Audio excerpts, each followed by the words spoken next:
Lynn, le magazine a aujourd'hui 5 ans.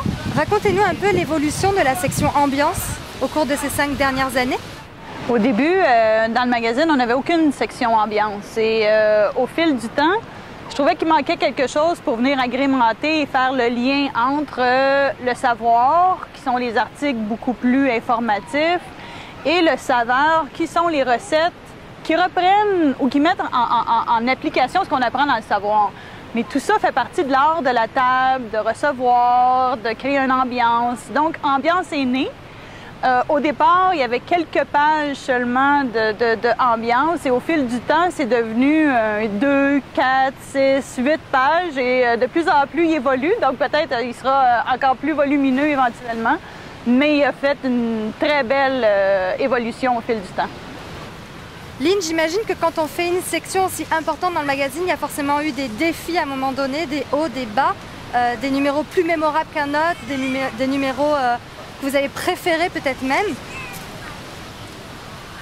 Oui, j'ai de la misère à dire lequel j'ai préféré. Je sais qu'à chacun, il y a des défis parce qu'on fait souvent les ambiances dans des endroits où tout peut arriver et quand on est à l'extérieur.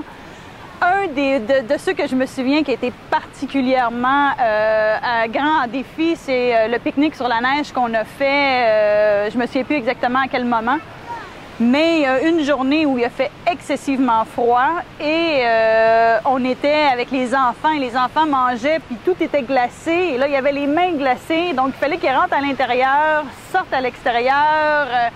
Donc ça, c'est un petit peu plus compliqué. Et ensuite, bon, au moment où on était assez bien installé, là, c'était la tempête de neige, mais au point où on voyait absolument rien. Donc là, ça s'est retrouvé sur le chariot. Il fallait balayer le chariot, les appareils du photographe qui ne fonctionnaient plus du tout parce que c'était gelé. Donc ça, c'est des moments où les défis sont plus grands.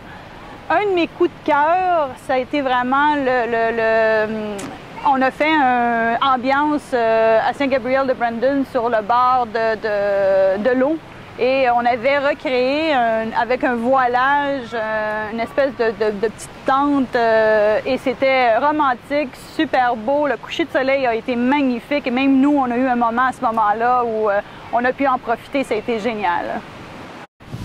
Merci beaucoup Lynn en tout cas pour cette entrevue. Merci à vous. Je vous laisse terminer votre shooting alors, en espérant que le temps reste clément. C'est merveilleux, merci. Merci, au revoir.